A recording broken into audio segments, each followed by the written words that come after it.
new beekeepers, it's important for new beekeepers to call the components of your beehive the right things. So when you're asking for help, other beekeepers know what you're talking about. It's also important to know what you need to get to form a complete beehive when you're just starting out. So we're going to talk about some of the basic components, and there's variants of this. You can have screened or solid, but here we go. The very bottom of your beehive is called the bottom board, and it can be solid or it can be screened.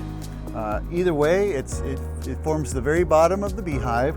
It's what the front door is made from, and it's the foundation in which the entire beehive stands on. So the bottom board can be screened or solid. Above that, the first box is usually a deep box. This is called a hive body. All the wooden boxes are called hive bodies, and the names of the hive bodies are going to change based on their use.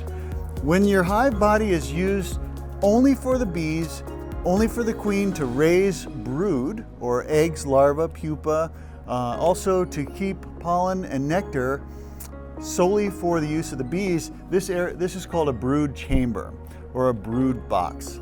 This is typically a deep. Oftentimes it's 2 deeps tall, especially in this sort of mid-Atlantic region. I like to have 2 deeps as a brood chamber. On top of the brood chamber is a smaller box, smaller hive body that we'll call a honey super.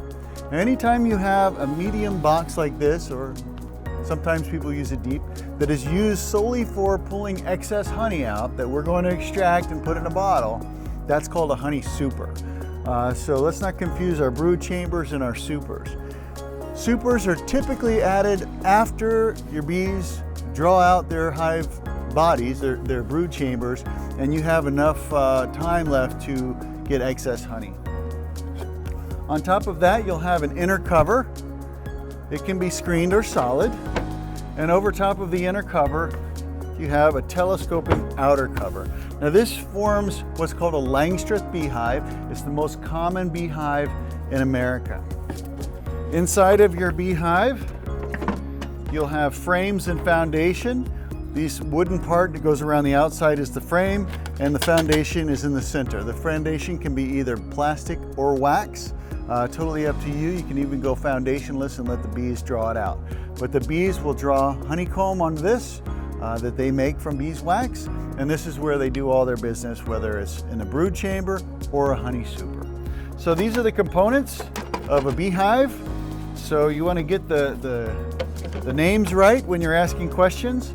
And if you're looking at starting off a new colony, at a minimum what you need is a bottom board, a brood chamber, possibly a honey super, an inner cover, and an outer cover.